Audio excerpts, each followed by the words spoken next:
ونستغفره ونعوذ به من شرور أنفسنا وسيئات أعمالنا من يهده الله فلا مضل له ومن يضلل فلن تجد له وليا مرشدا أشهد أن لا إله إلا الله وحده لا شريك له وأشهد أن محمدا عبده ورسوله صلى الله عليه وعلى آله وصحبه وسلم تسليما مزيدا وبعد إخواني وأخواتي في الدين عزكم الله.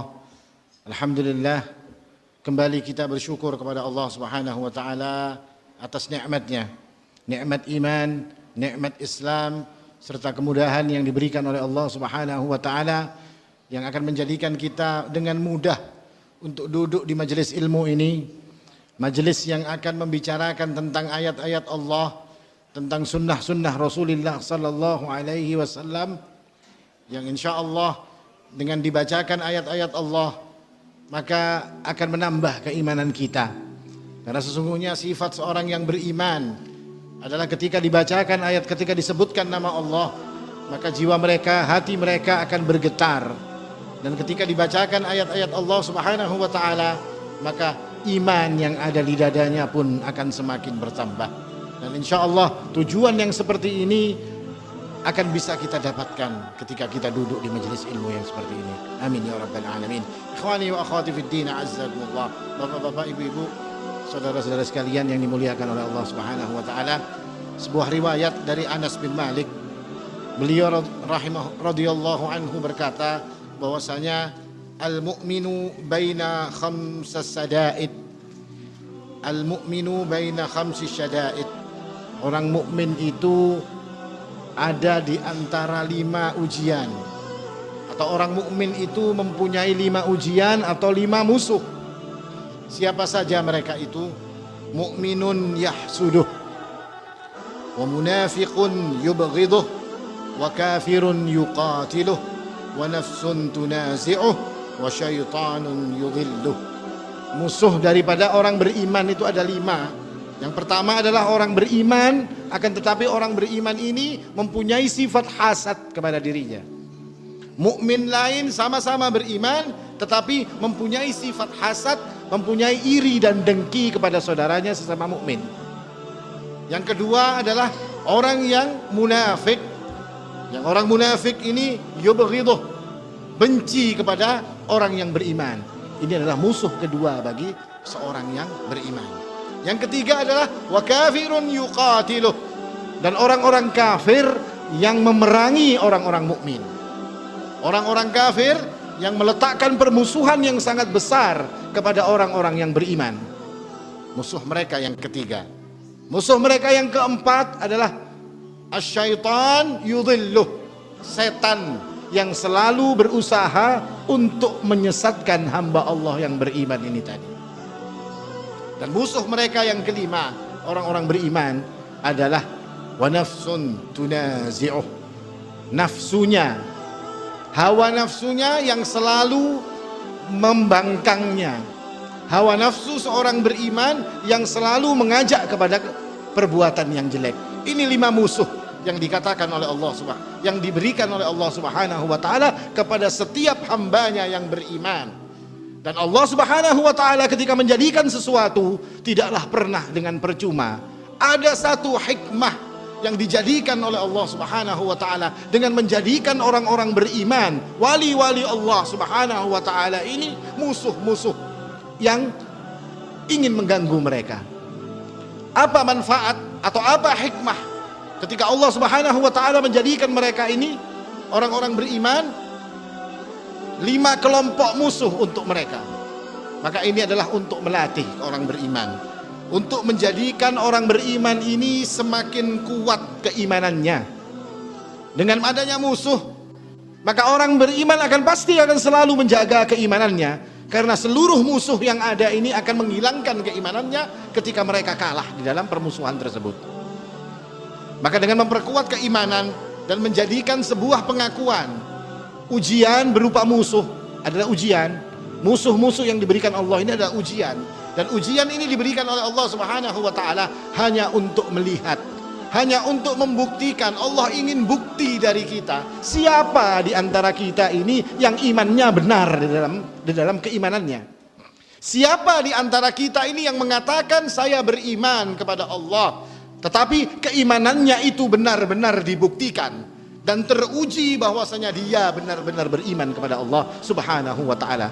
Karena ujian yang datang kepada setiap orang, ujian yang terkhusus kepada orang-orang beriman, ini pasti akan datang. Pasti Allah Subhanahu wa taala akan menguji setiap hambanya yang mengaku beriman, untuk Allah lihat, untuk kita jadikan sebagai bukti di hadapan Allah bahwasanya perkataanku wahai Allah, bahwasanya aku beriman kepadamu, ini benar-benar telah aku buktikan di dalam ketika aku menjalani ujian ini. Allah Subhanahu wa taala berfirman, ahasiban nasu an yutraku an yaqulu amanna wa hum la yuftanun. Apakah manusia itu mengira bahwasanya mereka akan dibiarkan saja mereka berkata saya telah beriman? Dibiarkan oleh Allah mengatakan saya beriman, saya beriman, saya beriman. Wa hum la yuftanun, dan mereka mengira bahwasanya dengan perkataan iman mereka, mereka tidak akan diuji oleh Allah Subhanahu wa taala. Wa laqad fatanna alladhina min qablihim, dan Allah telah membuktikan kepada orang-orang sebelum kalian, yang mereka sebelum kalian ini juga mengatakan beriman kepada Allah Subhanahu wa taala, dan Allah berikan ujian kepada mereka. Walaqad fatanna alladzina min qablihim. Untuk apa ujian ini diberikan Allah? Fala ya'lamanna Allahu alladzina shadaqu wa la ya'lamanna al-kadzibin. Agar Allah tahu, dan Allah Subhanahu wa taala Maha tahu. Akan tetapi ini adalah sebagai bukti dari kita. Kita membuktikan di hadapan Allah Subhanahu wa taala siapa di antara kita ini yang benar di dalam keimanannya, dan siapa di antara kita ini yang berdusta di dalam keimanannya. Ini fungsi daripada ujian. Artinya tidak mungkin seseorang akan bisa lepas daripada ujian Allah Subhanahu wa taala. Dan dalam hal ini ujian berupa musuh yang diberikan oleh Allah Subhanahu wa taala kepada orang yang beriman itu ada 5 macam. Yang pertama adalah al-mu'min atau mu'minun yahsuduh. Orang sama-sama beriman tetapi orang ini hasad kepada dirinya. Artinya orang yang sama imannya, sama mengatakan Rabbuna Allah, Tuhan kami adalah Allah, Rasul adalah Muhammad adalah Rasul kami, Al-Quran adalah kitab kami, Ka'bah adalah kiblat kami, dan seluruh hal itu sama antara dirinya dengan orang mukmin tersebut. Akan tetapi orang ini mempunyai sifat hasad kepada saudaranya sesama mukmin. Dia hasad, ingin agar kenikmatan yang ada pada diri saudaranya cepat diambil, hilang dari dirinya, dan saudaranya tidak akan lagi mendapatkan kenikmatan yang seperti itu. Dia ingin agar saudaranya sengsara. Dia tidak suka melihat saudaranya dalam keadaan baik dan bahagia. Maka ini salah satu musuh yang dimiliki oleh kaum mukminin. Dan mereka sama dengan kita. Tetapi yang membedakan adalah hatinya. Mereka mempunyai sifat hasad. Dan sifat hasad sebenarnya adalah sifat yang dimiliki oleh setiap manusia. Saya dan Anda mempunyai sifat hasad.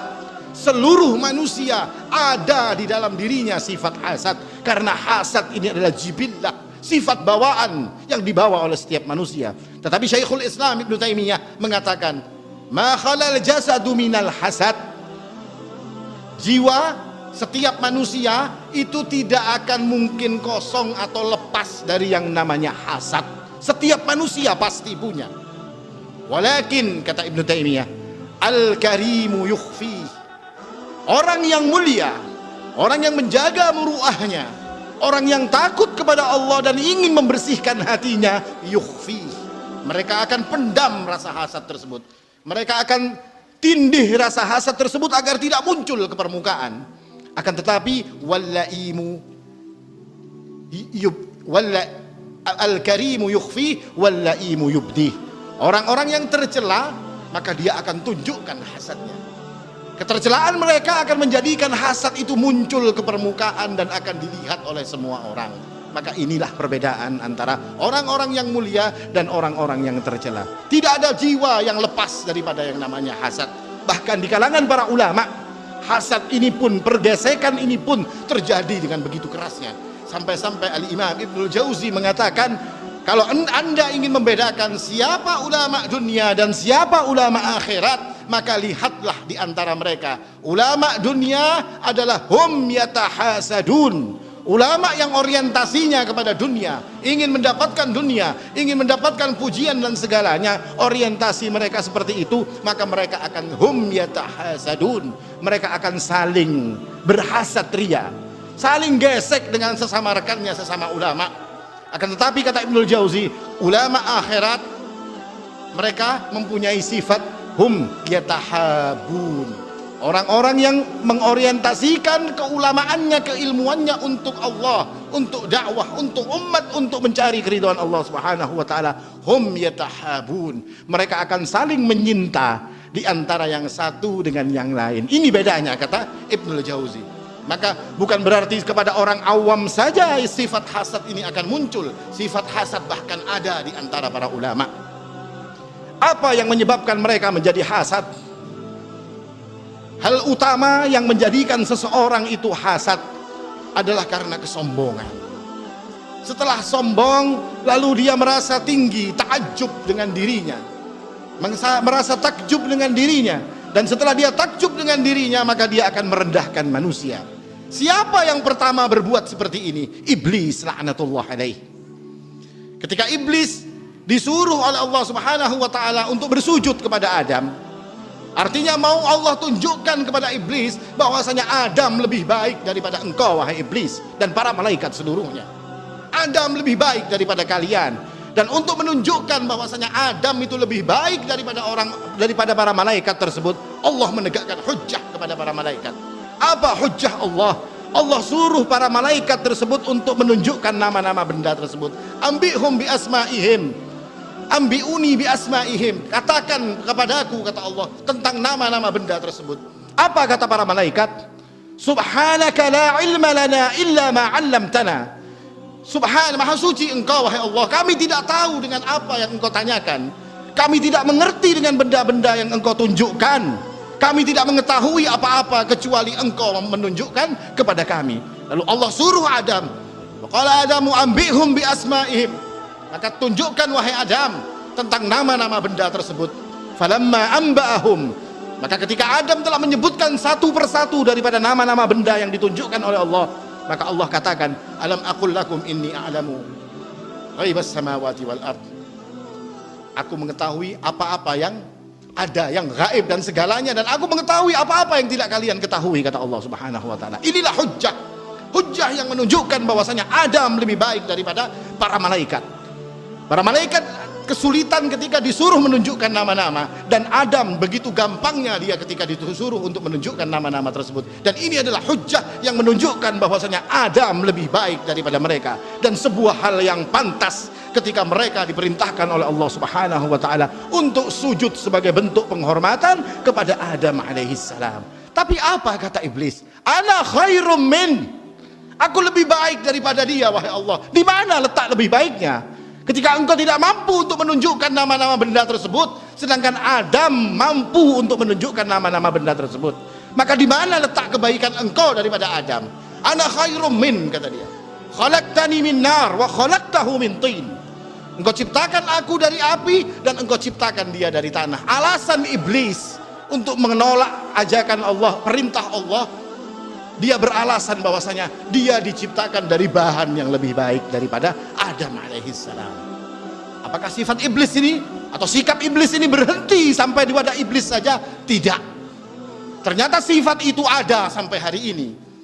Dengan banyaknya kelompok kaum muslimin, banyaknya kelompok kaum muslimin menjadikan salah satu kelompok mengatakan ana khairum min, nahnu khairum minhum, kami lebih baik daripada mereka. Kelompok ini mengatakan bahwasanya dirinya lebih baik daripada orang-orang yang ada. Padahal semua yang ada, ketika sama-sama berdasarkan kepada Al-Quran dan Sunnah, maka mereka adalah orang-orang yang termasuk dalam kategori Ahlus Sunnah wal Jamaah. Tapi mereka katakan mereka lebih baik daripada orang-orang itu semua. Apa alasan mereka? Mereka bersembunyi dengan yang namanya manhaj. Apa itu manhaj? Manhaj adalah cara untuk memahami agama ini. Apakah berbeda antara manhaj kita dengan manhaj orang yang lain? Selama orang itu memakai Al-Quran dan As-Sunnah, insya Allah manhaj di dalam memahami segala hal tersebut adalah sesuatu yang sama. Adanya perbedaan itu mungkin saja terjadi, dan mungkin perbedaan ini pun juga pernah terjadi di kalangan orang-orang yang terdahulu daripada kita. Tidak sampai di situ saja, mereka begitu mengurung diri dan menjaga agar manusia tidak mengambil ilmu daripada orang lain. Mereka katakan bahwasanya inna hadzal ilma dinun, ilmu ini adalah agama. Falyanzuru amman ta'khuduna dinakum, maka hendaklah setiap orang itu melihat dari siapa dia mengambil agamanya. Perkataan ini adalah perkataan yang benar, perkataan hak. Akan tetapi perkataan hak ini tadi yuradu bihal batil, mereka inginkan perkataan ini menjadi sesuatu yang batil. Akhirnya apa? Mereka jadikan bahwasanya ini adalah khusus untuk kita. Yang namanya ilmu adalah yang kita berikan.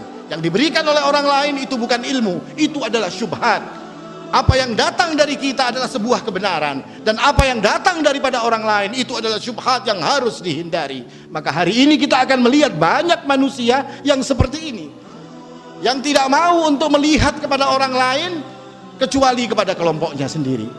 Dan ketika datang orang yang mengatakan khudh ma safa wa da' ma kadar, ambil yang baik dan buang yang jelek. Subhanallah, baru-baru saja saya membaca di pesan WhatsApp, ketika kita mengatakan ambil yang baik, buang yang jelek, kata mereka ini seperti maling sandal di masjid. Dikatakan seperti maling sandal. Kenapa? Karena maling sandal pasti dia akan ambil yang baik, ya kan?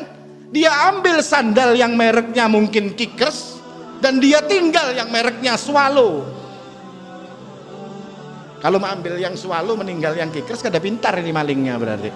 Ya kalau dia ambil yang baik, ambil yang baik, buang yang jelek. Katanya ini adalah seperti maling sandal jepit yang ada di masjid. Padahal ini adalah sebuah kedustaan. Karena sesungguhnya Imam Malik bin Anas rahimahullahu ta'ala mengatakan bahwasanya setiap perkataan manusia itu boleh diambil dan boleh dibuang. Ambil yang sesuai dengan Al-Quran dan Sunnah, buang yang menyimpang daripada Al-Quran dan Sunnah. Banyak sekali para imam yang mengambil hadis-hadis, mengambil riwayat-riwayat dari orang-orang yang tertuduh sebagai orang-orang khawarij. Akan tetapi ketika kejujuran, kebenaran daripada apa yang diberitakan, maka para imam ahli hadis itu pun menulis hadis mereka, dan hadis ini dijadikan sebagai hujjah. Bahkan terkadang ada dari kalangan orang Syiah yang mereka ambil untuk ditulis hadisnya. Lana sidquhu walahu bid'atuhu, untuk kami kebenaran yang dia punya dan bid'ahnya adalah untuk mereka sendiri. Ini yang dilakukan oleh para ulama. Maka ketika mereka mengatakan bahwasanya mengambil yang baik dan membuang yang jelek itu merupakan cara seorang maling sandal di masjid, maka ini sebuah kedustaan dan ini merupakan pelecehan kepada para ulama. Dan bahkan ketika mereka ini jujur dengan perkataan mereka, maka hari ini mereka harus banyak membuang kitab-kitab yang ada pada diri mereka.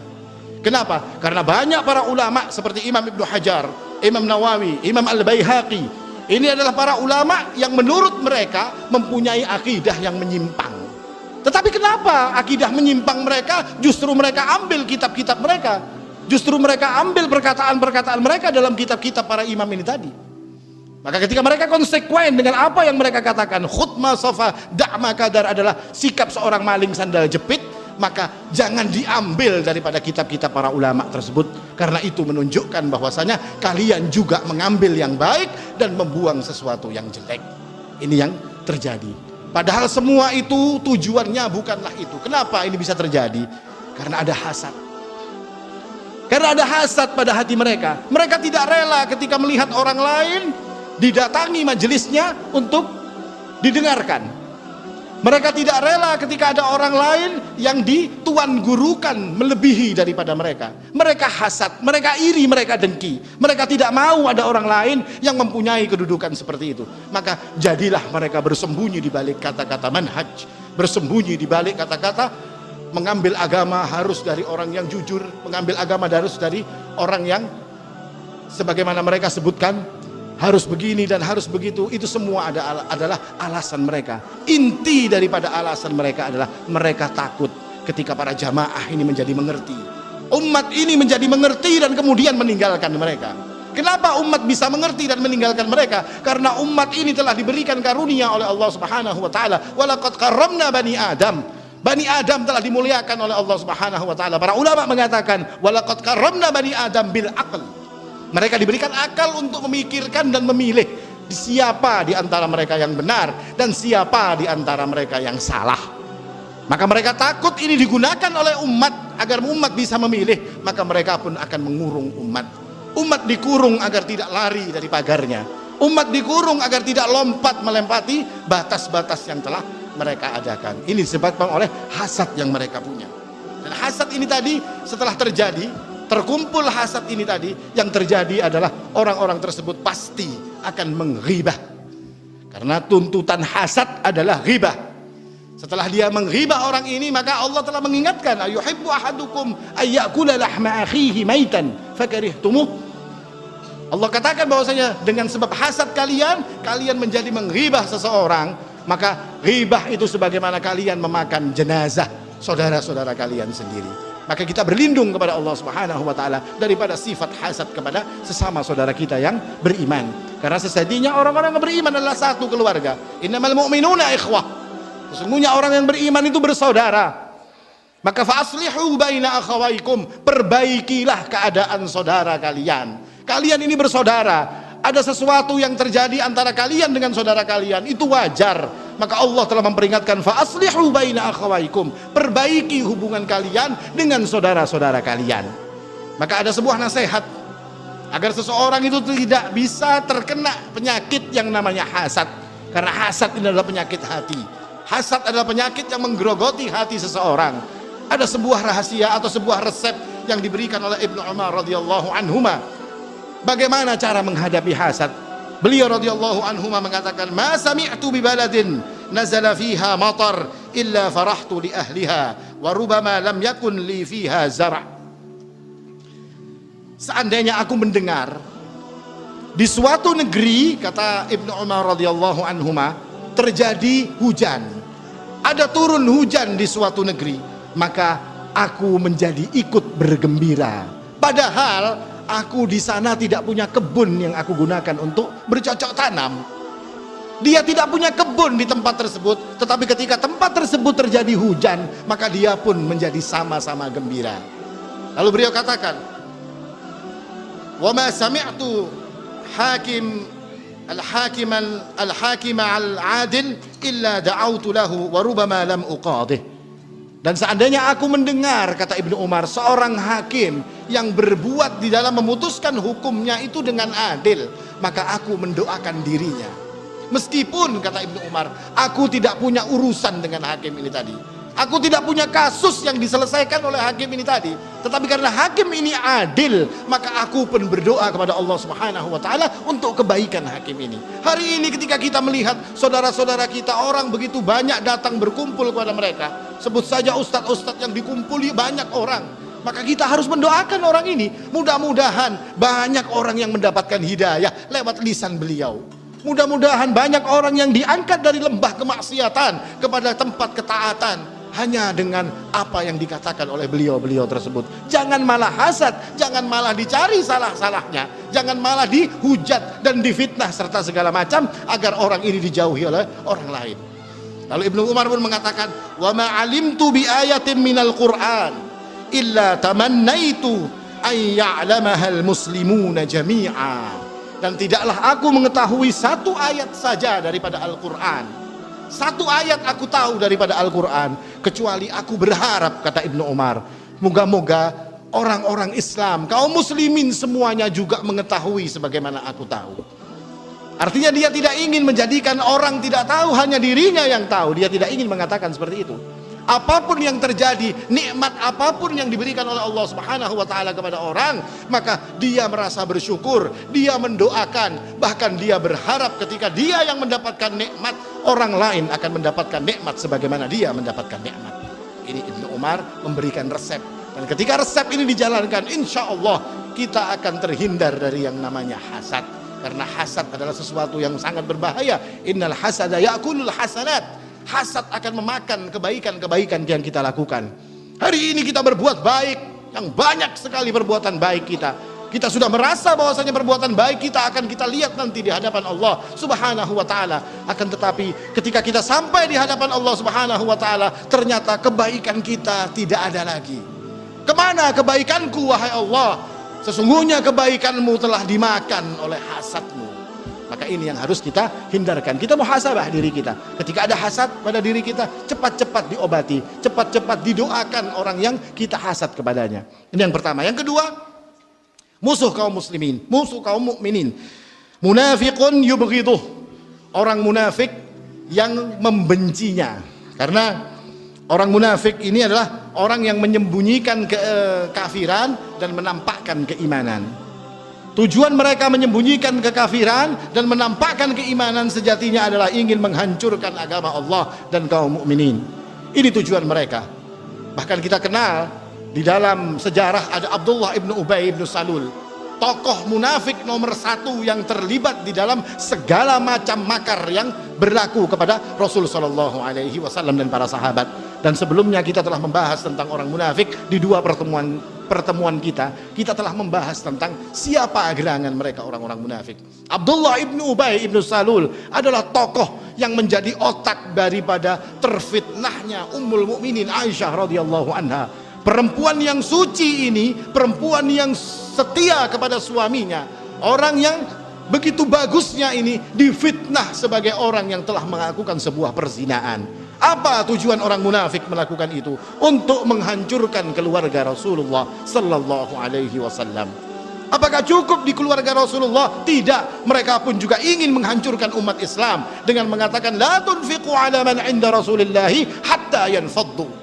Jangan disumbang, jangan diinfak orang-orang yang bersama Rasulullah supaya mereka nanti akan bubar dengan sendirinya meninggalkan Rasulullah sallallahu alaihi wasallam. Inilah makar orang-orang munafik. Dan begitu bahayanya orang munafik ini, bahkan mereka ini lebih bahaya daripada orang-orang kafir. Kenapa lebih bahaya daripada orang-orang kafir? Karena orang kafir bajunya jelas. Mereka pakai baju merah, kita pakai baju putih. Tetapi orang munafik, mereka sama bajunya dengan kita. Mereka sama bahasanya dengan bahasa kita. Mereka sama gayanya dengan gaya kita. Maka begitu sangat susahnya kita untuk membedakan mereka. Tetapi Allah Subhanahu wa taala di dalam Al-Qur'an banyak sekali membongkar tentang kebusukan orang-orang munafik ini tadi. Di awal-awal surat Al-Baqarah, Allah Subhanahu wa taala hanya menyebutkan 5 ayat untuk orang-orang yang beriman. Alif Lam Mim Dzalikal Kitabu sampai seterusnya, sampai 5 ayat Allah sebutkan untuk orang beriman. Setelah Allah sebutkan orang-orang beriman, lalu Allah tambahkan 2 ayat untuk orang-orang kafir. Orang kafir dijelaskan oleh Allah dalam 2 ayat. Tetapi ketika Allah Subhanahu wa taala menjelaskan tentang orang munafik, Allah memberikan belasan ayat untuk menjelaskan tentang hakikat daripada orang-orang munafik tersebut. Maka ini menunjukkan bahwasanya kemunafikan, orang-orang munafik yang memusuhi agama Allah Subhanahu wa taala dan musuh kaum mukminin adalah mereka yang sangat berbahaya. Begitu banyaknya Allah Subhanahu wa taala mengingatkan kita akan bahayanya mereka. Maka Allah pun juga mengingatkan agar kita tidak tertipu dengan mereka. Tampilan mereka begitu hebat, bicara mereka begitu hebat. Mereka dibungkus dengan sesuatu yang hebat yang menjadikan manusia menjadi tertipu dengan apa-apa yang mereka lakukan. Akan tetapi kata Allah Subhanahu wa taala, mereka punya tempat yang khusus di neraka jahanam. Di mana tempat mereka? Innal munafiqina fid darkil asfali minan nar. Orang-orang munafik itu tempatnya di keraknya api neraka, tempat yang paling panas. Mereka diletakkan oleh Allah Subhanahu wa taala di tempat tersebut. Untuk apa? Agar Allah bisa menimpakan kepada mereka azab Allah atas kemunafikan yang mereka lakukan. Mereka inilah orang-orang yang menjual agamanya. Yabi'u dinahu bi'aradin minad dunya. Mereka jual agama Allah ini, agama Allah Subhanahu wa taala ini dengan harga yang sangat murah kepada orang-orang kafir, kepada musuh-musuh Allah, agar agama ini bisa dihancurkan. Akan tetapi Allah Subhanahu wa taala akan tetap selalu menjaga agamanya. Dan Allah Subhanahu wa taala telah memperingatkan kepada kita kaum mukminin akan musuh yang bernama orang-orang munafik ini tadi. Ini musuh mereka yang kedua. Musuh orang mukmin Orang beriman yang ketiga siapa? Orang-orang kafir. Wa kafirun yuqatiluh. Orang-orang kafir yang selalu memerangi orang-orang beriman. Dan orang-orang kafir di dalam memerangi orang-orang beriman ini memang sudah sesuatu yang tidak asing. Sesuatu yang pasti bahwasanya orang kafir akan memerangi orang-orang beriman, akan memusuhi orang-orang beriman.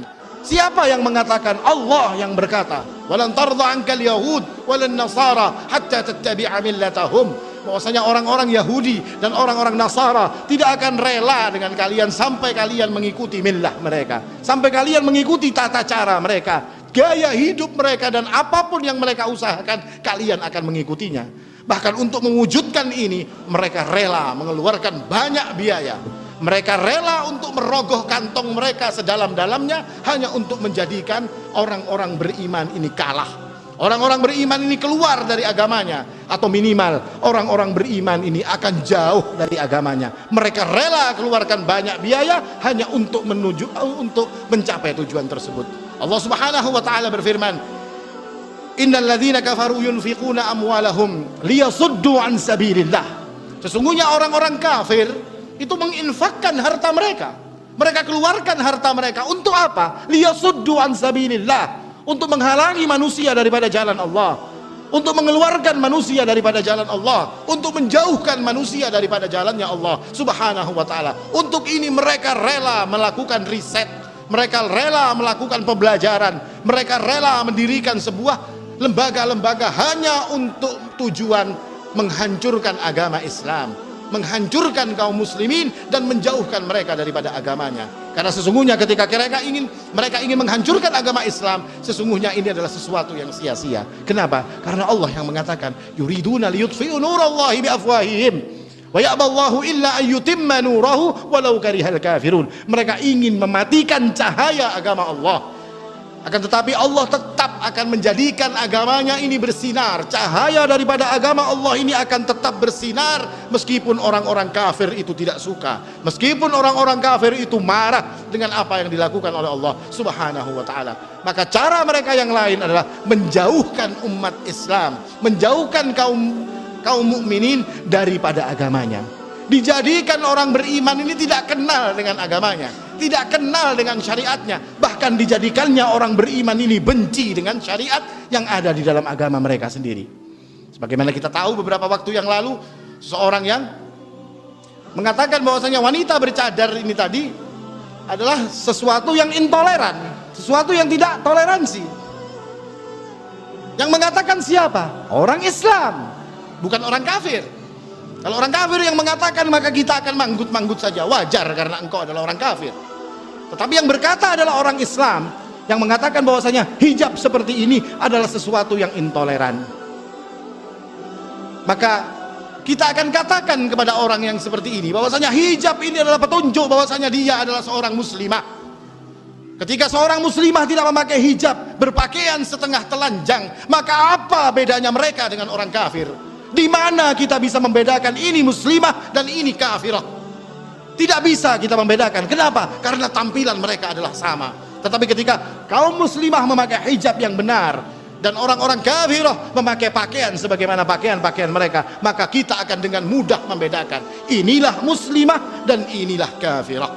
Ini yang dilakukan oleh orang-orang kafir kepada kaum muslimin, jauh mereka dari agamanya sehingga syariat agamanya sendiri mereka benci dan mereka musuhi. Maka yang harus diketahui oleh orang yang beriman adalah bahwasanya ahlul haq, orang yang berdiri di atas kebenaran agama ini akan senantiasa menghadapi musuh, akan senantiasa diganggu oleh musuh-musuh agama Allah Subhanahu wa ta'ala.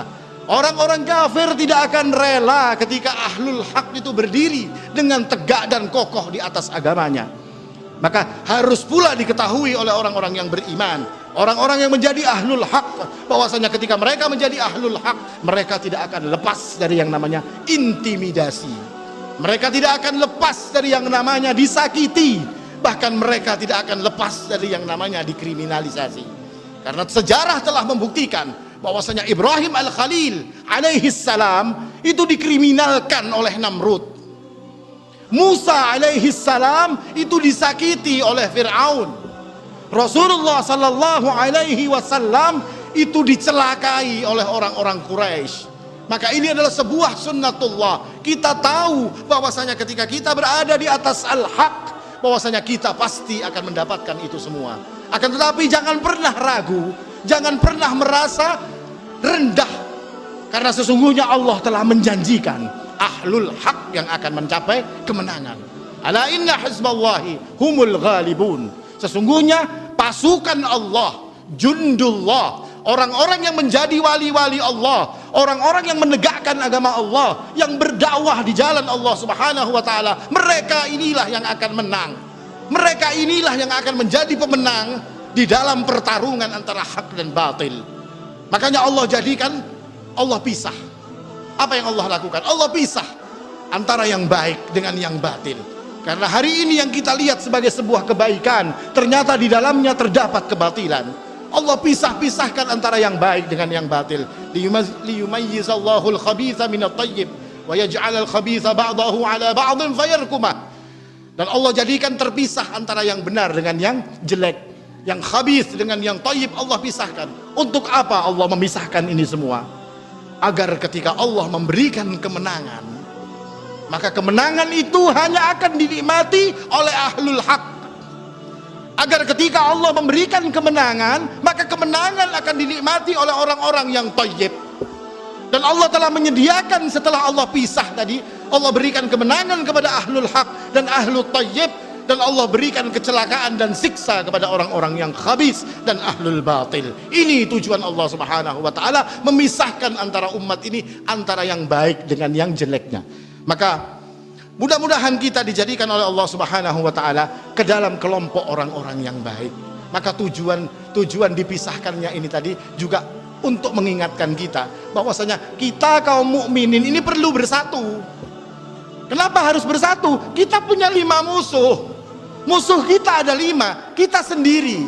Musuh kita 5. Bagaimana mungkin untuk menghadapi 5 orang musuh ini tadi kita dalam keadaan berpecah belah? Tidak mungkin kita akan menang. Tidak mungkin kita akan mampu menghadapi musuh kita dalam keadaan diri kita ini terpecah belah.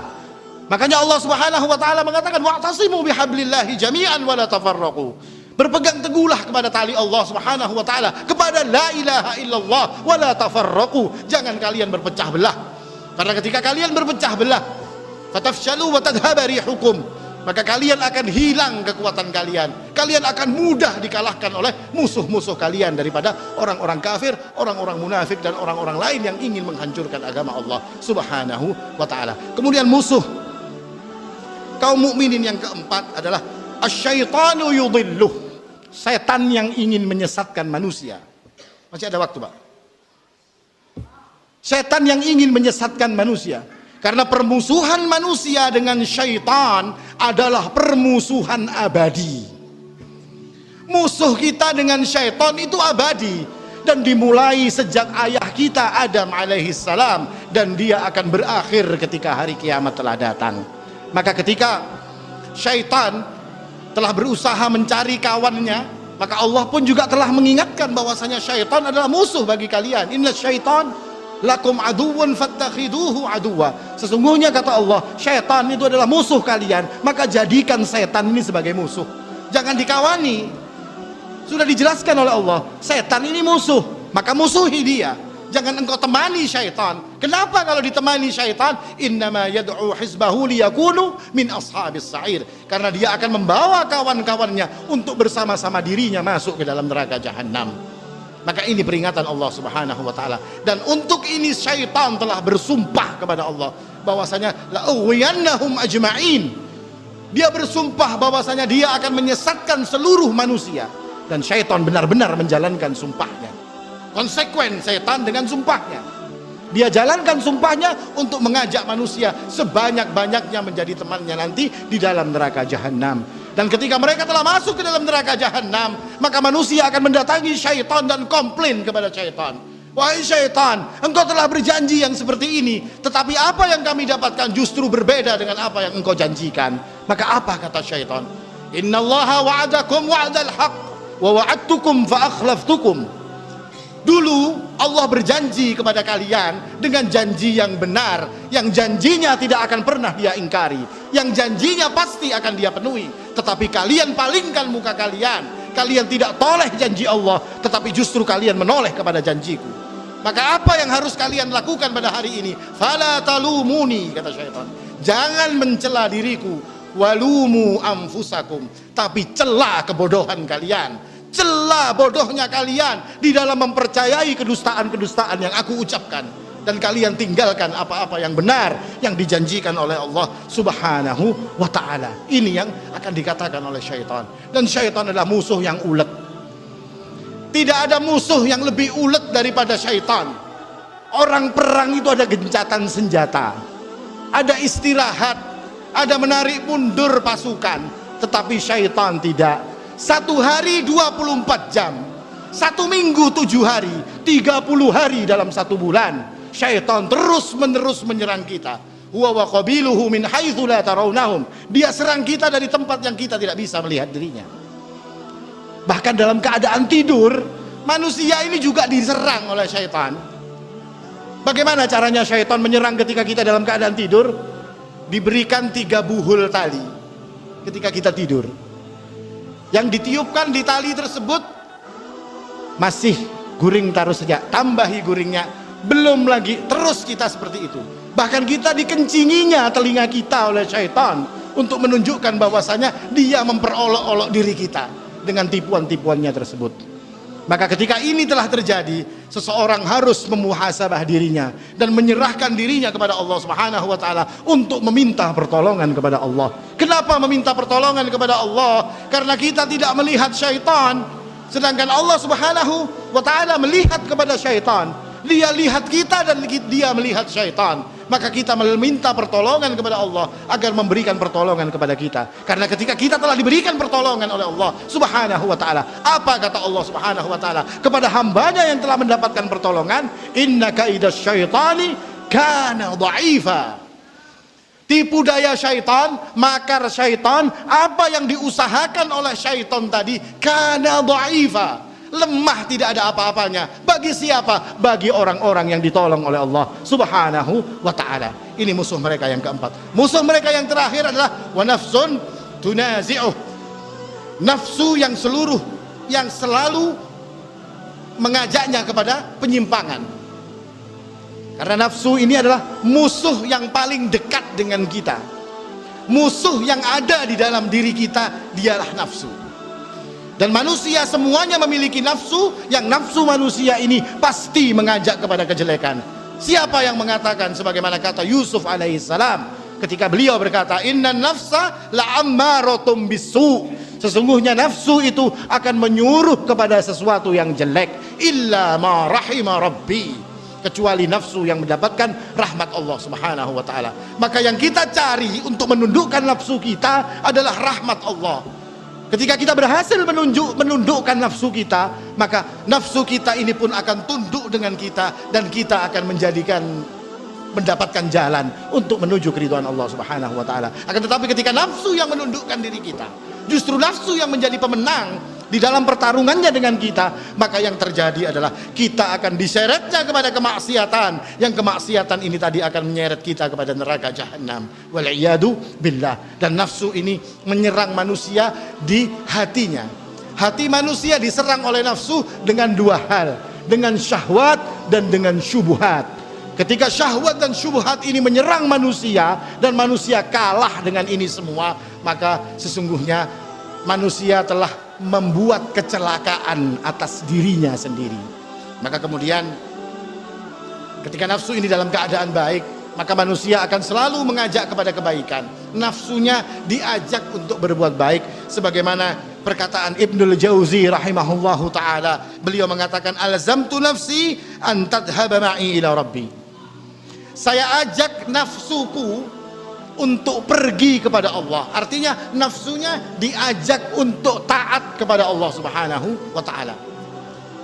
Didorongnya nafsunya ini tadi untuk mendapatkan rahmat Allah, yang menjadikan nafsu ini menjadi tunduk kepada kehendak Allah Subhanahu wa ta'ala. Tapi apa kata Ibnu Jauzi? Fatakasalat. Tapi nafsu ini tidak mau aku ajak. Dia malas untuk aku ajak menuju kepada keridhaan Allah Subhanahu wa ta'ala. Fataraktuha wa dhahabtu wahdi.